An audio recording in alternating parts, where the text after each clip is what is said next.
3 पहाड़ों से घिरा हुआ वो छोटा सा कस्बा काली भयानक रात के अंधेरे से घिरा हुआ था। तेज चल रही हवा की वजह से पेड़ों की टहनियों और पत्तों की खड़खड़ाहट एक अजीब सा माहौल पैदा कर रही थी। जमीन पर पड़े सूखे पत्ते भी हवा के संग ही उड़ रहे थे। उस भयानक काली रात में उस कस्बे में रहने वाला एक भी बाशिंदा अपने घर के बाहर नजर नहीं आ रहा था, लेकिन कस्बे की गलियों में उन सूखे पत्तों पर किसी के जूतों के चलने की वजह से चरमराहट की आवाज सुनाई दे रही थी। अपने अपने घरों में गहरी नींद में सोए हुए उस कस्बे के बाशिंदे नहीं जानते थे कि रात के ठीक 12 बजे आखिर ये कौन था जो इतना बेखौफ होकर वहां पर घूम रहा था। उसी गांव के रहने वाले पंडित शंकर की पत्नी कस्तूरी के अंदर कुछ अजीब सी शक्तियां थी, जिसकी खबर सिर्फ शंकर को थी।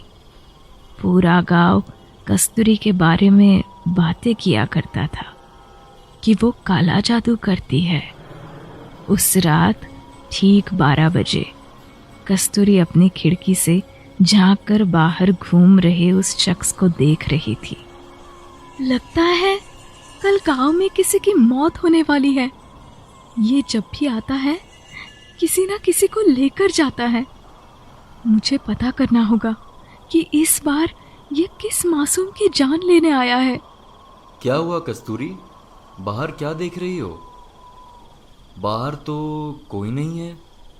आप तो अच्छी तरह जानते हैं ना, किसी की मौत होने वाली होती है तो मुझे उसका एहसास पहले से ही हो जाता है। बस मैं वही जानना चाहती थी कि आखिर कल की सुबह गांव में कौन मरने वाला है। अरे कस्तूरी, जो इस दुनिया में आया है वो एक दिन जाएगा भी। जिसकी मौत आई है आने दो। ये बात आप भी नहीं जानते शंकर कि मेरे अंदर इंसान की मौत को रोकने की ताकत है, और ये मैं आपको बता भी नहीं सकती। कस्तूरी ने अपनी आंखें बंद की और अगले ही पल उसे कस्बे की सड़कों पर घूमता हुआ मौत का वो साया नजर आने लगा, जो बेहद खौफनाक था और जिसकी नजरें कस्तूरी के पड़ोस में रहने वाले चंदन की 11 साल की बिटिया पर थी। जैसे ही कस्तूरी को नजर आया कि चंदन की बेटी सीमा की मौत होने वाली है, वो पूरी तरह से घबरा गई। नहीं नहीं, ऐसा नहीं हो सकता। इतनी कम उम्र में मैं इसे सीमा को नहीं ले जाने दूंगी। मेरे अपने भी कभी बच्चे नहीं हुए। सीमा को मैं अपनी बेटी की तरह मानती हूँ, और एक माँ अपने बच्चे को कभी मौत के मुंह में जाते हुए नहीं देख सकती। तभी कुछ भयानक सी आवाजें कस्तूरी के कानों में गूंजने लगी। सीमा की मौत का वक्त हो चुका है। इस दुनिया में उसकी इतनी ही सांसें लिखी हुई थी। अगर तुमने मुझे रोकने की कोशिश की तो अच्छा नहीं होगा। मेरी शक्तियों के आगे तुम मेरा कुछ नहीं बिगाड़ सकते। सीमा मेरी बेटी है, और अपने बच्चे की मौत को रोकने के लिए एक माँ कुछ भी कर सकती है। कस्तूरी पूरी रात बैठकर सीमा की मौत को रोकने के लिए आग जलाकर पूजा करती रही। धीरे धीरे रात का काला साया छटा और सुबह का पहला सूरज निकल आया। अगली सुबह अचानक चंदन के घर से चिल्लाने की आवाजें आने लगी। अरे अरे बचाओ, कोई बचाओ, क्या हुआ है हमारी बिटिया को? हे भगवान, इतनी कम उम्र में क्या हो गया? नहीं, ऐसा नहीं हो सकता।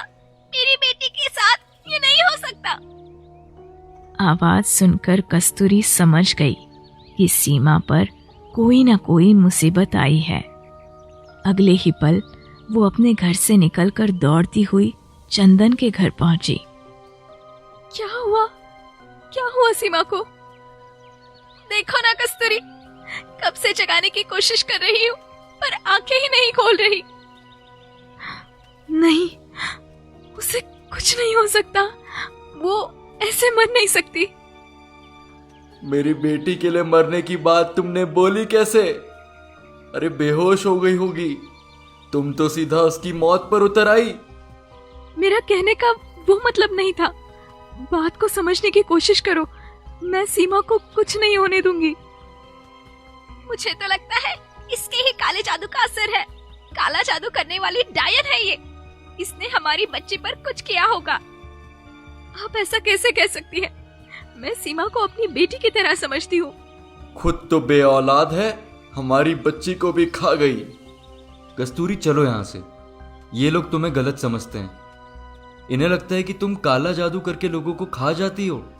तुम्हारा यहाँ रुकने का कोई मतलब नहीं। लेकिन मैं सीमा को ठीक कर सकती हूँ। वो इतनी जल्दी मर नहीं सकती। उसकी जिंदगी लिखी हुई है। फिर से हमारी बेटी के मरने की बात कही तो अच्छा नहीं होगा। चली जाओ यहाँ से। चंदन और उसकी पत्नी कस्तूरी को अपने घर में नहीं रुकने देते। लेकिन कुछ देर के बाद चंदन और उसकी पत्नी को पता चलता है कि सीमा की मौत हो चुकी है। वो लोग उसकी लाश को लेकर गांव के बाहर शमशान घाट पहुंचते हैं, जहां कस्तूरी भी पहुंच जाती है। नहीं, नहीं, ऐसा मत करिए। इस बच्चे का अंतिम संस्कार मत करिए। ये जिंदा है, मैं जानती हूँ, ये जिंदा है। मरने के बाद तो मेरी बेटी का पीछा छोड़ दो। कस्तूरी अपनी आंखें बंद करती है और अगले ही पल उसे अपनी आंखों के सामने एक अजीब सा दृश्य नजर आता है, जहां सीमा के माता पिता उसकी अर्थी को आग देते हैं, पर उसके बाद भी सीमा अपनी अर्थी पर जिंदा बैठी हुई थी। ये देखते ही कस्तूरी के होठों पर मुस्कुराहट आ गई। वो शमशान घाट में एक पेड़ के पीछे जाकर छिप गई और सीमा का अंतिम संस्कार होते हुए देखने लगी। कुछ ही देर के बाद जब सीमा की लाश को जला दिया गया और सब लोग वहां से चले गए, तो कस्तूरी उसके पास पहुंची। वापस आओ, तुम्हें आना ही होगा। मैं जानती हूँ तुम जिंदा हो, तुम्हें वापस आना होगा। देखते ही देखते सीमा का मृत शरीर वहां पर नजर आने लगा। लेकिन कस्तूरी ये बात नहीं जानती थी कि चंदन अपने परिवार के लोगों के साथ वही शमशान घाट में छुपकर कस्तूरी की हरकतों को देख रहा था। वो सब लोगों के साथ वहां पर आ गया। मैंने कहा था ना, ये औरत डायन है, डायन। देखा, मेरी बेटी की अर्थी को भी नहीं छोड़ रही, यहाँ पर काला जादू कर रही है। सामने देखो, तुम्हारी बेटी जिंदा है। वो वहाँ सामने। पागल हो गई हो क्या? अपने हाथों से उसके शरीर को जलाया है हमने। अरे हमें इस औरत को अपने गांव से बाहर निकालना होगा, यही इसकी सजा है। नहीं नहीं, ये डायन है, दूसरे गांव में जाकर भी यही सब काम करेगी। हमें इसे जिंदा जला देना चाहिए। शंकर के पास जब ये खबर पहुंचती है तो वो दौड़ते हुए शमशान घाट आता है। क्या करना चाहते हैं आप लोग? क्या बिगाड़ा है मेरी पत्नी ने?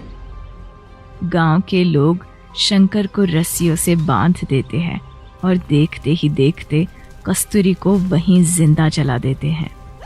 कस्तूरी की चीखें पूरे गांव में गूंज रही थी, लेकिन कोई उसकी मदद को आगे नहीं आया। उस दिन के बाद अब गांव में हर रात एक औरत की चीखने की आवाज़ें सुनाई देने लगी। पूरा गांव जानता था कि ये चीखें किसी और की नहीं बल्कि खुद कस्तूरी की ही थी। फिर एक काली अमावस की रात आई। पूरा गांव अंधेरे के आगोश में घिरा हुआ था। जोरदार बिजली कड़क रही थी, मूसलाधार बारिश होने लगी। अरे सुनती हो, बाहर आंगन में कपड़े सूख रहे हैं, जरा उठाकर तो लाओ। जी अभी लेकर आती हूँ। अगले ही पल चंदन ने अपनी पत्नी के चीखने की आवाज सुनी। क्या हुआ? इतना जोर से क्यों चिल्ला रही हो? कोई भूत देख लिया क्या? वहाँ मैंने कस्तूरी और हमारी बेटी सीमा को देखा है। अरे वो दोनों मर चुकी हैं। अरे गांव वालों ने अपने हाथों से जलाया था उस डायन को।